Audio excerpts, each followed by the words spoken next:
Dorothy was having a tough decision with the bank manager when her phone rang just at the wrong time. She automatically pulled out her cell phone and looked at the number with surprise. Normally she didn't answer to strangers, but today, obeying some sixth sense, she took the call. "Grandma, where are you?" The boy's voice rang with tension. She thought that the call was a prank and hung up. However, after a minute, she still decided to find out who was pranking her and why, so she called back. "There's not your grandmother here. You have the wrong number," asked Dorothy in a more friendly voice. "Grandma's phone was stolen. My dad brought her a new one and I didn't remember the number." "But I thought I had dialed the right numbers," replied the boy. "Why can't you call your dad or your mom?" The boy sighed loudly. "But his phone is off. Maybe he's in a meeting. And I don't have a mom. She left a long time ago. I can only call my dad and grandma." The woman rubbed her forehead. "What's the emergency? Can you wait and call your dad later?" The boy sobbed. "I've been waiting a long time. Even the bleeding is almost stopped. It just hurts a lot."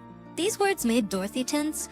As a surgeon, she had her own stop words, forcing her to act immediately. "What's happened?" The woman's voice became professionally dry. The child was quiet and replied, "It's a window broke. I hurt myself." Dorothy asked for the child's address. As it turned out, the boy lived near her place. Dropping the car off in her parking spot, she hurried to the address. Trying to keep her hands from shaking, she pressed the 7th floor button in the elevator and rushed to the door.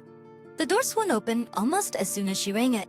On the threshold stood a pale, frightened boy of about 5. Brown eyes framed by dark lashes, a striped t-shirt, his arm wrapped in a large bath towel. Dorothy groaned, crouched down, and saw the red-colored stains. She unwrapped the towel and could hardly stop herself from screaming. From the waist to the shoulder, the skin was deeply cut. She rushed to the table and wrote a short note to the boy's relatives. Grabbing the child's light jacket, she pushed him toward the door. Charlie, his grandmother, Mrs. Dunn, had gone to take the clothes to the dry cleaners, and his father, Melvin, was at work until the evening. While the surgeon was stitching up the deep wound, the woman diligently distracted Charlie by telling funny stories, and then she took him to his ward and stayed with him.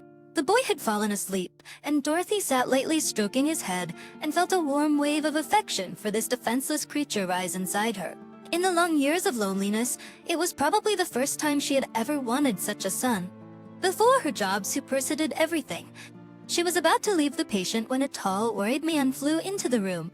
"Me, what do you mean? By what right did you take my child?"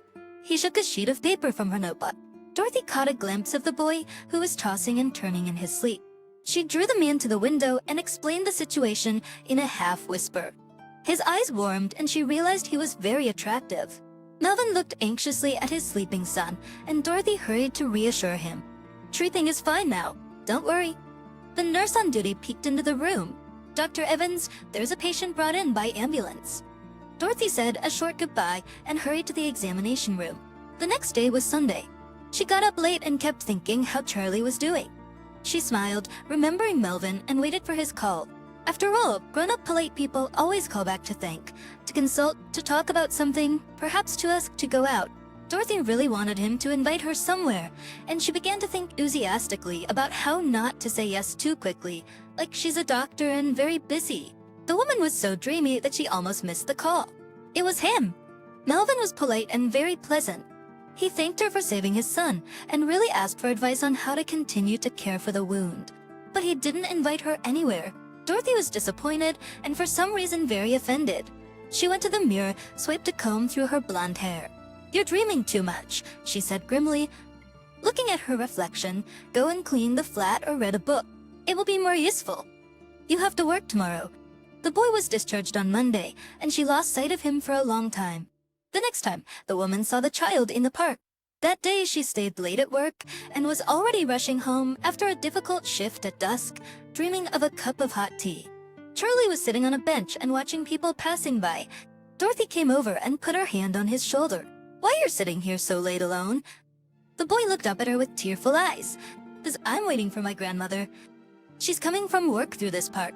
Dorothy wiped his tear-stained face with her palms and asked what was wrong. Charlie was quiet and reluctantly answered, "Hannah hit me because I had broken her perfume. She often hits me." But understanding who he was talking about, Dorothy teased compassionately, became indignant. "Then tell your dad, or do you want me to tell?" Charlie shook his head. "And He won't believe me. He never believes. Hannah will be his wife soon. She always says I'm lying. Earthy squatted down in front of him and examined the long scar on his arm with a professional eye. As you know, let's wait for your grandmother at my place. It's cold. The boy nodded and asked not to tell his father that he was alone in the park. Already at home, Dorothy called Mrs. Dunn and informed her that Charlie was with her. The next day, Dorothy was in a bad mood. She was rushing on night duty, hurriedly tapping in her heels to the car when she saw them. A tall, beautiful woman came out of the entryway of a neighboring building, and Melvin hurried after her. Then, when he saw Dorothy, he smiled and came up to her. "Hello. Thanks again for my son. Exors. Hannah, this is the very doctor who rescued Charlie." Hannah squeezed out a smile and thanked her dryly. Dorothy smiled at Melvin and got into her vintage small car.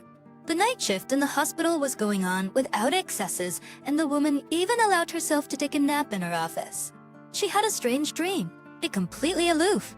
She realized that he was about to take the fatal step, and struggling out of strength, hurried to interfere. In a last dash, she rushed toward him and grabbed his arm. "Dr. Evans, hurry to the second operating room. We have a heavy patient after the accident." The nurse's voice brought her out of her slumber. Dorothy quickly rose and suddenly froze, frightened by a cold foreboding. Preparing for surgery, she anxiously peered through the huge viewing window. Holding her hands in sterile gloves up, she hurried to the table. Dorothy looked at the wound on the head, full of splinters, and shifted her gaze downward. Melvin was looking at her with a halted, blank look in his open eyes.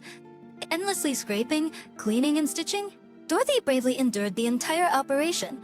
And when it was over, she cried. She shook in involuntary sobs, unable even to take off the stained robe. Then Dorothy stayed with Melvin until morning, staring intently at the quietly beeping instruments. In the morning, she called Mrs. Dunn. She was waiting for an elderly woman at the door to the intensive care unit when she saw Charlie rushing with all his might. The boy ran up and hugged her tearfully. "Tell me he's not going to die." Dorothy ran her hand through the unruly hair and promised. At this time, his mother came up and she hugged Dorothy too. "Thank you. Dorothy, you are a guardian angel." The woman wept bitterly and shook her head, and Hannah refused to come. It turns out that yesterday, she broke up with Melvin. "Do you think he did it on purpose, Dorothy shook her head. "No, of course not, because he has you and Charlie. Don't think that. It's just a tragic accident." Was looking through the window of the ward as an elderly woman adjusted the sheet on her son's chest. Dorothy was in deep thoughtfulness. She shuddered as she was gently touched by the hand. "And doctors, will you be my mother?" Charlie looked at her hopefully and pleadingly. The woman stroked his head affectionately and said sadly that it was not for them to decide. After a few critical days, Melvin slowly recovered. Dorothy stayed with him for a long time in the ICU and then visited him daily in the therapy department. The man smiled at her visits and looked forward to them. He was bored of Dorothy, who's busy at work, came to see him only for a minute, and then he was discharged, and she felt a huge emptiness, comparable only to the grief or loss. And most of all, she was upset that he did not even say goodbye. A couple of days later, a faucet in the bathroom broke unexpectedly, and the woman was cleaning up after a water spill. A plumber was about to come, so she was not surprised when the doorbell rang. Disheveled with a mop in her hands, she rushed to open the door. But instead of a plumber with tools, she saw Melvin with a bouquet of flowers. As these flowers put her in a kind of stupor, so she did not immediately understand the meaning of the question addressed to her. Melvin looked at Dorothy and frowned, thought, "Recepactions, I'm a fool." I rushed to her. I hoped, and she's silent. Why did I assume that she would agree to be my wife? I took professionalism as a demonstration of feelings. Melvin was ready to disappear with shame when Charlie's face peeked out from behind him. But when Charlie's face peeked out from behind him. Dorothy, you have promised to me." Dorothy came out of her stupor and smiled. She took the flowers and said with a smile, "It's an unexpected proposal, but very welcome to me.